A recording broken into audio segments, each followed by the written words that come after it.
Everyone मैले अस्ति नै तपाईँहरूलाई मैले कागती काटेँ अनि सुन्तला काटेँ अनि काटेर नर्सरी बनाउँदै गरेको देखाउँदै थिएँ हजुरहरूलाई सबै साथीहरूलाई कस्तो भयो होला भन्ने जिज्ञासा राख्ने साथीहरूको लागि अनि तपाईँहरूलाई मनपर्छ यस्तो भिडियोहरू। अब हेर्नु यो खोल्दैछु आज गोड्ने बेला भएको छ।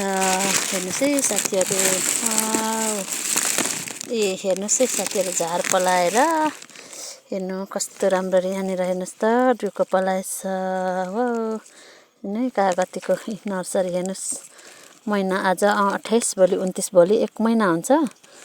भोलि 1 महिना हुँदैछ साथीहरू। हेर्नुहोस् है यो नर्सरी यस्तो पलाएर आएको छ ड्युको। हेर्नुहोस् त आमा यता नर्सरी ड्युको पलाइसकेको छ है साथीहरू। हेर्नुहोस् यहाँनिर यो चाहिँ यसरी पलाएको छ। यो एउटा यो यिनीहरू एउटा त होइन धेरै जातका छ। यहाँनिर हेर्न सक्नुहुन्छ साथीहरू मैले बनाएको नर्सरीहरू कतिको मन पर्छ होला।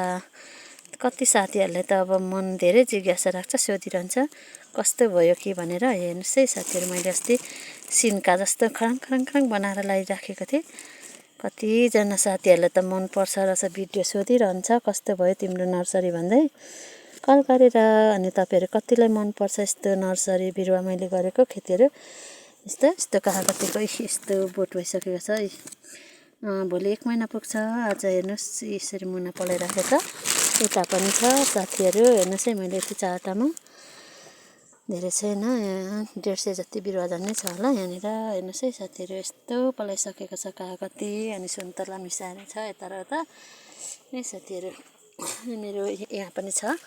मेरो भिडियोहरू कतिको मनपर्छ तपाईँहरूलाई मन परेमा लाइक कमेन्ट सेयर गरिदिनु होला। अनि मैले काँक्राको बिउ छिट्टै उम्रिन्छ यसरी राख्दा अनि थोरै राखेको थिएँ अनि तर यो यत्तिकै राखेर भएपछि फालेर पनि भयो अनि नराम्रो फाल्दैन हुन्छ। यो राखेको मैले यो कति 11 दिन भयो। 11 दिनमा काँक्रा पलाइसकेको छ साथीहरू।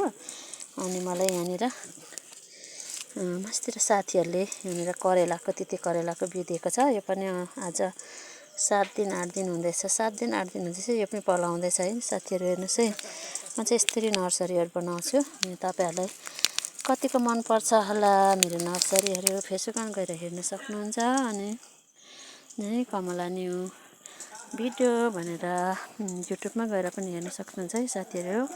कतिको मनपर्छ तपाईँहरूलाई मन परेमा अनि लाइक कमेन्ट सेयर गरिदिनु होला है साथीहरू। फेरि अर्को नयाँ नयाँ भिडियो लिएर आउनेछु।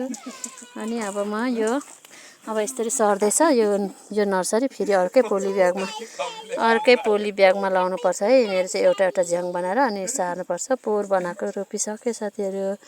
मन पर्यो भने तपाईँहरूले पनि अर्डर गर्न सक्नुहुन्छ। हस् त बाई बाई, अर्को भिडियोमा भेटौँला।